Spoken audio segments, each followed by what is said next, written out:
ఆయ్ ఆల్ కేశవ ఇక ఆలోచిస్తూ ఉంటే అప్పుడే ఇక చెంచలమ్మ కేశవ దగ్గరికి వచ్చి ఏంటండి అలా ఉన్నారు అని చెప్పి అంటుంటే మన ఎదురుగా ఒక రాక్షసుడు నిలబడ్డాడు.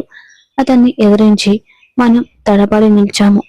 కానీ అతన్ని మనం ఎదిరించి నిలబడగలమా అని చెప్పి అనుమానంగా ఉంది చెంచలమ్మ. మీరు ఎవరి గురించి మాట్లాడుతున్నారండి? ఇంకెవరి గురించి? ఆ మినిస్టర్ గురించి చెంచలమ్మ. మీరు మినిస్టర్ గురించి భయపడుతున్నారా? ఏ విధంగా ఆలోచించినా ఆ మినిస్టర్ బలవంతుడు, ప్రభుత్వం చేతిలో ఉన్నవాడు, అధికారం చేతిలో ఉన్నవాడు మనని అంత సులువుగా వదులుతాడా అని అంటుంటే అతను ఏం చేస్తాడని మన మీద దాడి చేస్తాడని భయపడితే మన బ్రతుక్కే అర్థం ఉండదండి. ఇప్పుడు అధికారం తన చేతిలో ఉంది.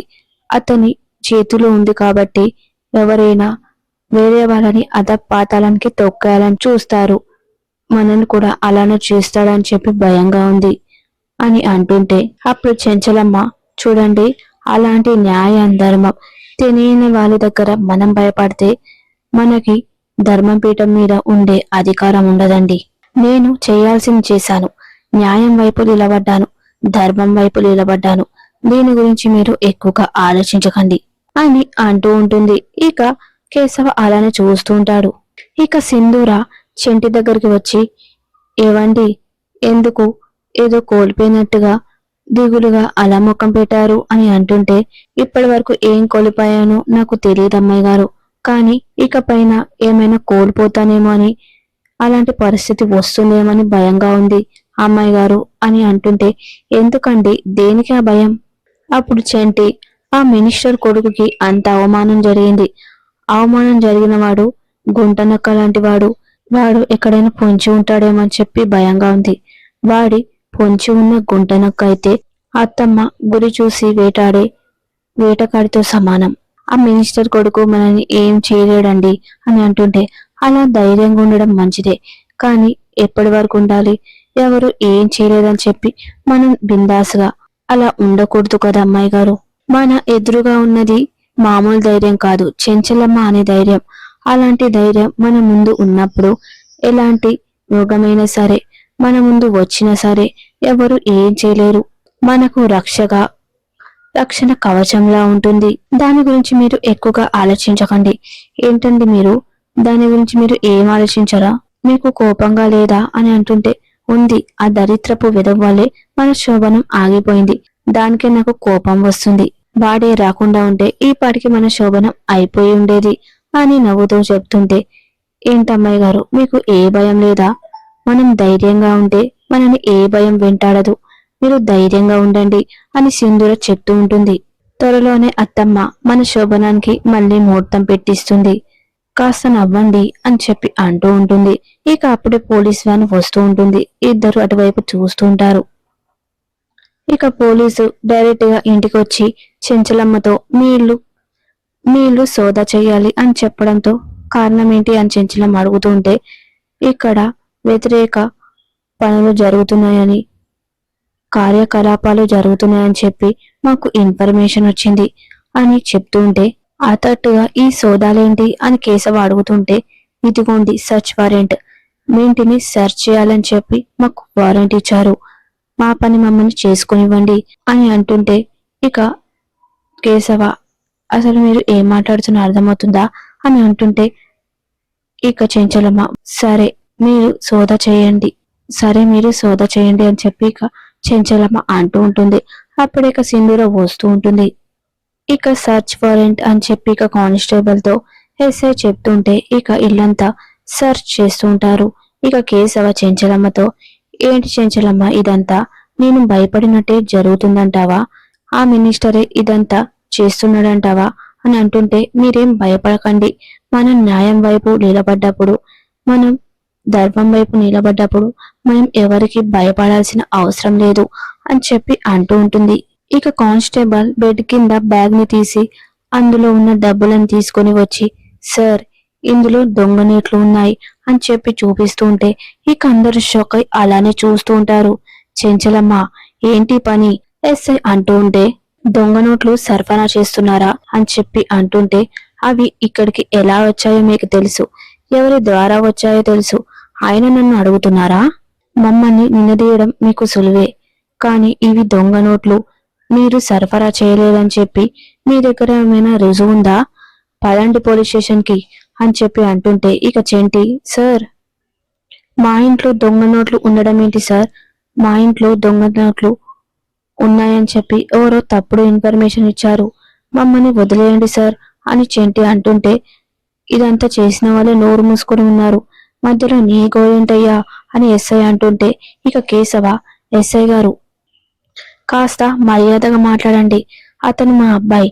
అయితే ఏంటి ఇప్పుడు చెంచలమ్మ గారితో పాటు మీ అబ్బాయిని కూడా అరెస్ట్ చేయమంటారా అని అంటుంటే ఇక అందరూ షాక్ అయి చూస్తూ ఉంటారు. అప్పుడు చెంచలమ్మ, ఈ ఇంట్లో మంచైనా చెడు అయినా నేనే కారణమవుతాను, వాళ్ళకి ఏ సంబంధం లేదు అని అంటుంటే సరే పదండైతే జైలుకి అని చెప్పి ఇక అంటుంటే ఏంటి చెంచలమ్మ ఇది, నీకు దానికి ఎలాంటి సంబంధం లేదు కదా, నువ్వు వాళ్ళతో వెళ్ళడం ఏంటి అని అంటుంటే పరిస్థితులు అలా వచ్చాయండి, నేను వెళ్ళక తప్పదు, తల వంచక తప్పదు అని చెప్పి అంటూ ఉంటుంది.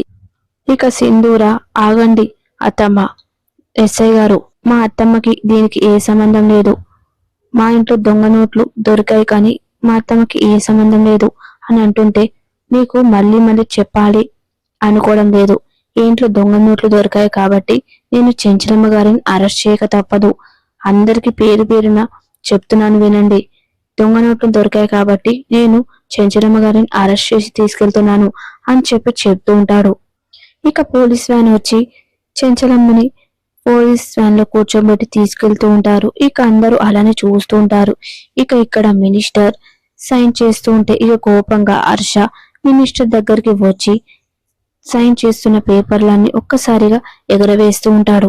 చూడు హర్ష, నువ్వు ఫ్రస్ట్రేషన్ చూపించడం చాలా సులువు, కానీ కోపానికి పరిష్కారం వెతకడం చాలా కష్టం, నీ కోపానికి కారణమేంటో తెలుసుకోవచ్చా అని అంటుంటే నీకు తెలీదా డాడ్, మీరు నాతో ఏం చెప్పారు, ఆ చెంచలమ్మని ధర్మపీఠం మీద దించుతా అన్నారా లేదా, ఆవిడ పొగరిని పాతానానికి అనగదొక్కుతా అన్నారా లేదా, అక్కడ తొక్కుతా అని చెప్పి ఇక్కడ తీరిక సంతకాలు చేసుకుంటున్నారా?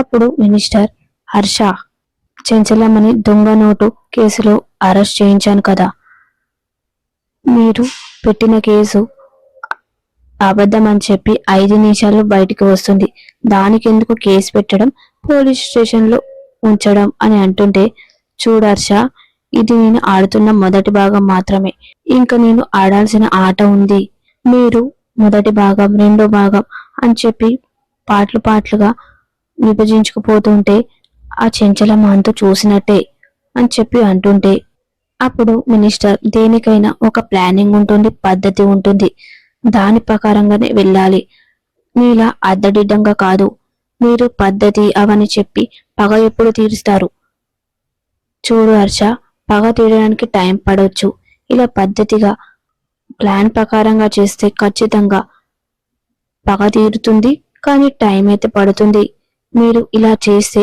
పగ తీర్చుకోవడం కాదు, నేను అలానే పగతో రగిలిపోతూ ఉండాలి.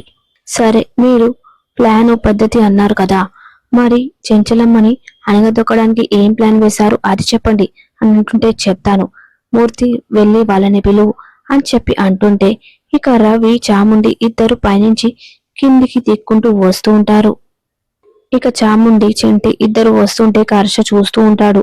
నమస్తే సార్, మమ్మల్ని మీరు రమ్మన్నారంట అని అంటుంటే మీరు ఇక్కడికి వస్తున్నారనే విషయం మీరు ఎవరికైనా చెప్పారా అని మినిస్టర్ అంటుంటే లేదు సార్, మినిస్టర్ పిలిపించారు అంటే ఏదైనా కారణం ఉండే పిలిపిస్తారని చెప్పి మేము ఈ విషయం ఎవరికి చెప్పలేదు అని రవి అంటుంటే గుడ్, మీరు ఎవరికి చెప్పకూడదు, మీకు మీ ఊరి ధర్మపీఠం కావాలి కదా అని అంటుంటే ఇక చాముండి ఆనందపడుతూ అవును సార్, నాకు ధర్మపీఠం కావాలి, దాని మీద కూర్చొని నేను తీర్పు ఇవ్వాలి, అందరూ నేను తీర్పిస్తుంటే తల వచ్చి నమస్కారం పెట్టి నాకు జేజేలు కొట్టాలి అని అంటుంటే ఇక రవి, మరి నాకు చాముండికి ధర్మపీఠం ఇస్తానంటున్నారు, మీకు ఎంత డబ్బు కావాలంటే అంత డబ్బు ఇస్తాను, మీరు ఎంత చేస్తానంటే నేను కాదంటానా అని రవి అంటూ ఉంటాడు. కానీ మీరు నాకు ఒక పని చేసి పెట్టాలి, ఏంటో చెప్పండి అని రవి అంటుంటే మీరు ఊర్లో వాళ్ళని రెచ్చగొట్టాలి, రెచ్చగొట్టి పోలీస్ స్టేషన్ కి పంపించాలి అని చెప్పి అంటుంటే ఏంటండి మాకు అర్థం కావడం లేదు అని చెప్తుంటే ఇక బ్యాక్గ్రౌండ్ లో మినిస్టర్ అంతా చెప్తూ ఉంటాడు ప్లానింగ్ అదంతా. ఇదంతా విన్న చాముండి మీరు అనుకున్నది జరుగుతుంది అనుకుంటున్నారా? జరగదు అనడానికి ఏమైనా ఆటంకం ఉందా అని మినిస్టర్ అంటుంటే, అవునండి మా చెంచలమ్మ అత్తమ్మ ఉంది కదా, ఉంటే ఆవిడంటే మా ఊరి జనాలకి కన్నెత్తి చూడడానికైనా సరే భయం వేస్తుంది. నోరెత్తి మాట్లాడడానికి కూడా ఆలోచిస్తారు. నిలబడిన చోటే ఆలోచిస్తూ ఉంటారు.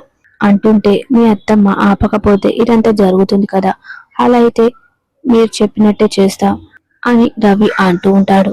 సరే మూర్తి అని చెప్పి ఇక రవికి డబ్బులు ఇస్తూ ఉంటారు. ఇక రవి ఆనందపడుతూ ఉంటాడు. అబ్బో ఎంత బాగున్నాయో అని చెప్పి రవి అంటుంటే, మీరు ఇంత ఓవరాక్షన్ చేయనవసరం లేదు, ఈ ఓవరాక్షన్ అక్కడ చూపించండి అని హర్ష అంటుంటే, ఇంత డబ్బులు ఇచ్చాక కూడా ఓవరాక్షన్ చేయకుండా ఉంటామా, ఖచ్చితంగా చేస్తాము అని చెప్పి ఇక ఇద్దరు వెళ్తూ ఉంటారు. ఇక ఇదంతా చూసిన మినిస్టర్ వాళ్ళ భార్య, ఏంటండి మీరు చేస్తుంది కరెక్టే అనుకుంటున్నారా, మరి మీకు రాంగ్ అనిపిస్తుందా? మన కొడుకుని అదుపులో పెట్టుకోవడం మన బాధ్యత. వాడిని మంచిగా పెంచాలి. వాడు తప్పు చేశాడు, అందుకే ప్రజలు వాణ్ణి తిట్టి చెంచలమ్మ కూడా వానికి తీర్పు ఇచ్చింది. వాడిని మనం ఎలాగో సక్రమంగా పెంచలేకపోయినాం, కానీ చెంచలమ్మ చేసిన పనికి మనం కృతజ్ఞత చెప్పాలి అని అంటుంటే, శాంత నువ్వు ఎక్కువగా మాట్లాడుతున్నావు, అయినా నేను చేస్తుంది కరెక్టే. నువ్వు చెప్పుకునే స్థితిలో ఇప్పుడు నేను లేను. అది కాదండి నేను చెప్పేది విను.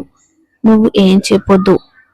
అమ్మా నాకు ఎలా ఉండాలో తెలుసు, నువ్వు చెప్పాల్సిన పని లేదు. నువ్వు నా మాట ఎప్పుడైనా విన్నావారా? నేనుంటే ఇలా ఇలా తయారయ్యేవాడివి కాదు అని అంటుంటే, శాంత నేను చేస్తుందే కరెక్ట్. ఇంత అధికారం ఉన్న నేను ఆఫ్టర్ ఆల్ ఒక రచ్చబండ దగ్గర తీర్పిచ్చుకునే ఆమెతో నేను అవమానపడ్డాను. ఊరి ప్రజలు జనాల్లో నేను అందరితో అవమానం పొందాను. ఇప్పుడు నేను అవమానాన్ని తీర్చుకుంటాను. నా పగని నేను తీర్చుకుంటాను. నా కొడుకు పగే నా పగ, ఇప్పుడు నా పగ కూడా తీర్చుకుంటాను అని చెప్పి అంటూ ఉంటాడు.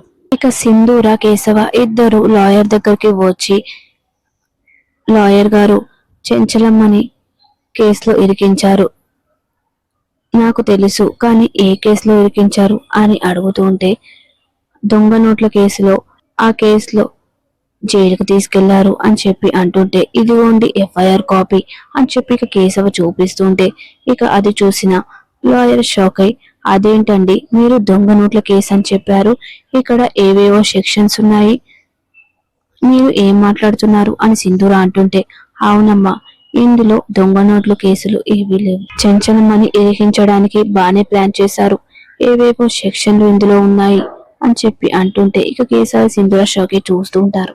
ఇక కేశవ మరి బెయిల్ ఇవ్వరా అని అంటుంటే, ఆగండి అని చెప్పి ఇక లాయర్ ఫోన్ చేస్తూ ఉంటాడు. ఒక ఇంపార్టెంట్ కేసు గురించి మీతో మాట్లాడాలనుకుంటున్నాను. లేదు, ఒక ఇంపార్టెంట్ పర్సన్ కి బెయిల్ ఇవ్వాలని మీ దగ్గరికి రావాలనుకుంటున్నాను. కుదరదు అని చెప్పి అంటుంటే, అది కాదు తను ఇంపార్టెంట్, కుదరదు అని చెప్పి అంటుంటే, ఇక వెంటనే కాల్ కట్ చేస్తూ ఉంటాడు. కేశవ గారు చెంచలమ్మ గారికి బెయిల్ ఇవ్వడం చాలా కష్టంగా ఉంది, తనకి బెయిల్ దొరకదు అని చెప్పి అంటుంటే, ఇక సింధూర కేశవ ఇద్దరు షాకే చూస్తూ ఉంటారు. ఎందుకు కుదరదు అని చెప్పి అంటుంటే, ఈరోజు శుక్రవారం, రేపు సాటర్డే సండే 2 days హాలిడేస్ ఉంటుంది, మనం ఇప్పుడు వర్కింగ్ అవర్స్ కూడా అయిపోతుంది, ఇప్పుడు మనం కోర్టుకి వెళ్ళే వరకు టైం పడుతుంది, అందుకే నేను 1 hour జడ్జిని రిక్వెస్ట్ చేశాను, కానీ అలా చేయడం నేరం అవుతుంది, అందుకే ఈరోజు బెయిల్ ఇవ్వడం కుదరదు అని చెప్పి చెప్తూ